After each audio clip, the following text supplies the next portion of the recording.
కృష్ణా జిల్లా పెనమలూరులో మావోయిస్టుల కదలికల అనుమానంతో ఎన్ఎస్జీ అప్రమత్తమైంది.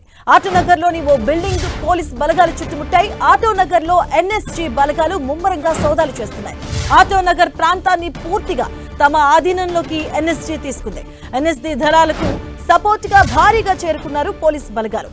ఎన్ఎస్జీ దళాలు పోలీసుల బలగాలతో ఆటోనగర్ ప్రాంతంలో ఉత్కంఠత నెలకొంది. ఇదే అంశానికి సంబంధించిన పూర్తి అప్డేట్స్ మా కరెస్పాండెంట్ విజయచంద్ర అందిస్తారు. విజయచంద్ర, విజయవాడ నగరంలోని కొత్త ఆటోనగర్ ప్రాంతంలో పోలీసులు ఒక్కసారిగా ఇక్కడ మోహరించేసరికి ఇక్కడ ఉన్నటువంటి ప్రాంత వాసులందరూ తీవ్ర భయాందోళనకు గురి కావడం జరిగింది. ఇక్కడ ఉన్నటువంటి బిల్డింగ్ లో ఈ మావోయిస్టులు ఉన్నారటువంటి సమాచారం పోలీసులకు అందడంతో వారు భద్రతా దళాలు కలిసి ఇక్కడ మూకుమ్మడిగా దాడి చేయడం జరిగింది. పెద్ద ఎత్తున ఇక్కడ పోలీసు దళాలు రావడం జరిగింది. వీరిలో కొంతమందిని అదుపులోకి తీసుకుని విచారిస్తున్నట్లుగా సమాచారం అందుతోంది. ఉదయం నుంచి కూడాను ఈ పోలీసులు ఈ ప్రాంతాన్ని అంతటినీ కూడాను ఆక్యుపై చేసుకున్నారు. ఇక్కడ పోలీసులు పెద్ద ఎత్తున మోహరించి ఈ ప్రాంతంలోనికి ఎవరిని వెళ్లకోకుండా చర్యలు తీసుకోవడం జరిగింది. ఇక్కడ ఏదైనా అవాంఛనీయ సంఘటనలు జరిగినా, ఒకవేళ కాల్పులు లాంటి ఏంటైనా సంఘటనలు ఏర్పడినా కూడా ముందు జాగ్రత్తగా కోసమని చెప్పేసి అంబులెన్స్లను కూడా ఏర్పాటు చేయడం జరుగుతోంది. ఇక్కడ అంబులెన్స్ కూడా మనం విజువల్లో చూస్తున్నాము. ఈ ప్రాంతానికి ఉన్నటువంటి ఈ బిల్డింగ్ ఉన్నటువంటి ఈ చుట్టూ ఉన్నటువంటి 4 పక్కల కూడాను పూర్తి స్థాయిలో పోలీస్ యంత్రాంగం అదుపులోనికి తీసుకున్నారు. ఎక్కడే కానీ ఎవరే కానీ ఈ ప్రాంతంలో అడుగు పెట్టకోకుండా తగిన జాగ్రత్తలు తీసుకున్నారు. కొత్త వారిని ఎవరిని కూడా ఇక్కడికి అలౌ చేయడం లేదు. ఈ రూట్ లో కూడా వాహనాలు, పోలీస్ వాహనాలు లేకుంటే గనక అధికారుల వాహనాలు మాత్రమే లోనికి వచ్చేందుకు చర్యలు తీసుకున్నారు. ఎవరిని ఈ ప్రాంతంలోనికి పరిసరాల్లోనికి రానికోకుండా పోలీస్ యంత్రాంగము జాగ్రత్తలు తీసుకుంది. అయితే లోపల ఎంతమంది ఉన్నారో, వారు ఎవరనే విషయాలన్నింటినీ కూడా గోప్యంగా ఉంచడం జరిగింది. ఇప్పటికే కొంతమందిని అదుపులోనికి తీసుకుని వారిని ఈ వేరే ప్రాంతంలోని తీసుకుని విచారిస్తున్నట్లుగా సమాచారం అందుతా ఉంది. అంతేకాకుండా ఇంకా బిల్డింగ్ లో మరికొంతమంది ఉన్నారన్నటువంటి అనుమానం కూడా ఉంది. సాయుధులైనటువంటి భద్రతా దళాలు అనువనువున ఆ బిల్డింగ్ లో గాలిస్తున్నారు. ఆ బిల్డింగ్ తో పాటు ఆ పరిసర ప్రాంతాల్లో కూడాను వీళ్లు గాలింపు చర్యలు చేపట్టారు.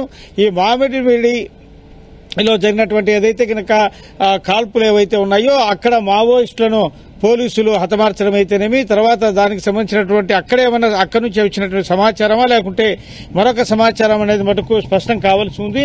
అయితే ఈ కొత్త ఆటోనగర్ లో ఈ ప్రాంతంలో కూడాను వీళ్ళు ఎంతకాలం నుంచి ఉన్నారు, వీరు ఎవరు, దీనికి సంబంధించిన వివరాలు ఏమనే విషయాలన్నింటినీ కూడాను స్థానికుల నుంచి కూడా కొంత రాబట్టే ప్రయత్నం అయితే చేయడం జరిగింది. ఆ బిల్డింగ్ కు సంబంధించినటువంటి వ్యవహారాల్లో ఎవరెవరు ఉన్నారనే విషయంలో కూడాను పూర్తి స్థాయిలో, అంటే ఏ ఫ్లోర్ లో ఎంతమంది ఉన్నారనే విషయాన్ని ఎవరినే కూడా ఈ ప్రాంతంలో విచారించి ఈ ప్రాంతంలో స్థానికులైతే తప్ప వాళ్ళు ఇళ్లకు వెళ్లాల్సినటువంటి పరిస్థితులు ఉంటే తప్ప ఎవరిని అలౌ చేయడం లేదు.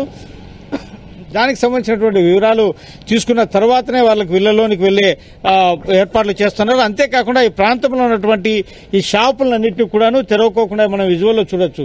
ఇక్కడ ఉన్నటువంటి ఈ షాపులు ఏవైతే ఉన్నాయో ఆ షాపులన్నింటినీ కూడాను ఉదయం నుంచే మూసివేయడం జరిగింది. ఎవరే గాని ఈ షాపుల్లోనికి వెళ్లకుండా లేకుంటే షాపులు తెరవకోకుండా జాగ్రత్తలు తీసుకుంటా ఉన్నారు. కాబట్టి ఇక్కడ ఏదైనా అవాంఛనీయ సంఘటనలు ఏదైనా జరిగే పరిస్థితి నెలకొన్నా కూడాను ఈ షాపుల్లోకి ఇక్కడ వస్తే తెరిస్తే కనుక రద్దీగా ఉంటుంది. కాబట్టి ఈ షాపులన్నింటినీ కూడాను మూసివేయడం జరిగింది. ఎక్కడే కానీ కొత్త వారిని లోనికి రానియడం కానీ లేకుంటే ఇతరుల లోపలికి వెళ్లడం కానీ జరగకుండా జాగ్రత్తలు తీసుకుంటా ఉన్నారు. ఈ ప్రాంతం అంతటిని కూడా పోలీసుల ఆధీనంలో ఉంచుకోవడంతో ఈ స్థానికులు కూడా మొదట అయితే కనుక ఆందోళన గురి కావడం జరిగింది.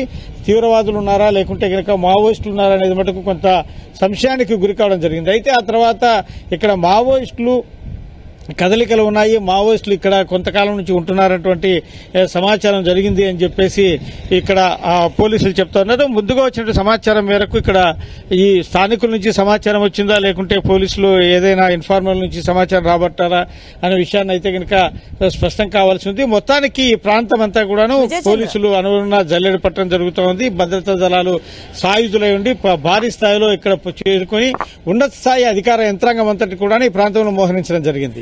అంటే ఆ బిల్డింగ్ సంబంధించి ఆ వ్యక్తి ఎవరు ఏంటనే ఇన్ఫర్మేషన్ తెలిసిందా? అంటే ఎన్ని రోజులుగా ఉంటున్నారు, వారి దగ్గర నుంచి ఎటువంటి ఇన్ఫర్మేషన్ తెలిసిందా?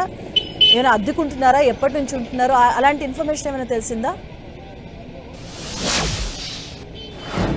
అంటే అక్కడ ఆ ఇంటిని ఆ ఫ్లోర్ లో ఉన్నటువంటి ఒక ఇంటిని వీళ్ళు అద్దెకు తీసుకున్నట్లుగా సమాచారం అందుతా ఉంది. అయితే కనుక ఎవరు తీసుకున్నారు, దాంట్లో ఎంత మేరకు ఎంతమంది ఉన్నారు, ఎన్ని రోజుల పాటు ఉన్నారనే విషయాలన్నిటి కూడా విచారిస్తున్నారు. అయితే అక్కడ సేకరించిన వివరాలను ఏవి కానీ పోలీసులు బయటకు పెట్టకోకుండా జాగ్రత్తలు తీసుకుంటున్నారు. ఎవరితో కూడాను పోలీసులు దీనికి సంబంధించినటువంటి విషయాలు మాట్లాడడానికి ఇష్టపడడం లేదు. ఇది ఉన్నత స్థాయిలో జరుగుతున్నటువంటి వ్యవహారం అయినందువలన, అంతేకాకుండా మావోయిస్టులకు సంబంధించినటువంటి వ్యవహారం అయినందువలన దీనికి సంబంధించిన సమాచారం ఏమాత్రం పొక్కకుండా జాగ్రత్త పడతా ఉన్నారు. లోపల కొంతమంది మహిళలు కూడా పోలీసులు అదుపులోనికి తీసుకున్నట్లుగా సమాచారం అందుతా ఉంది. అయితే మహిళలు ఎవరున్నారు, ఎంతమంది ఉన్నారనే విషయం కూడా బయటికి రానిలేదు. అయితే వారిలో ఒకరి పేరు సుశీల అనేటువంటి వినికిడి బయట వినపడతా ఉంది. అది వాస్తవమా కాదా అనే విషయం కూడా ఇంకా స్పష్టత లేదని చెప్పొచ్చు. సుశీలతో పాటు మరికొంతమందిని కూడా అదుపులోనికి తీసుకున్నారటువంటి సమాచారం ఉంది. వారిలో ఇంకా కొంతమంది మహిళలు ఉన్నారు అన్నటువంటి మాటలైతే కనుక బయట చెప్తా ఉన్నారు. అయితే పూర్తి స్థాయిలో దీనికి సంబంధించినటువంటి వివరాలు ఏవి కూడా బయటపడకోకుండా అక్కడ ఉన్నటువంటి వారిని బయటికి తీసుకువెళ్లే విషయంలో కూడాను పోలీస్ వాహనం అక్కడికి వెళ్లి వారిని బయటికి తీసుకువెళ్లినట్టుగా చెప్తున్నారు. కాబట్టి ఆ వాహనంలో ఎవరున్నారు, ఎంతమంది ఉన్నారు, ఎవరిని తీసుకువెళ్లారనే విషయం అయితే కనుక బయటికి పడకోకుండా పోలీస్ యంత్రాంగం జాగ్రత్త పడతా ఉంది. మొత్తానికి ప్రాంతాన్ని అంతటిని కూడా జల్లెడ పట్టి పోలీసు తమ ఆధీనంలో ఉంచుకుని భద్రతా దళాలు కూంబింగ్ చేస్తా ఉన్నాయి. Right, thank you Vijayendra.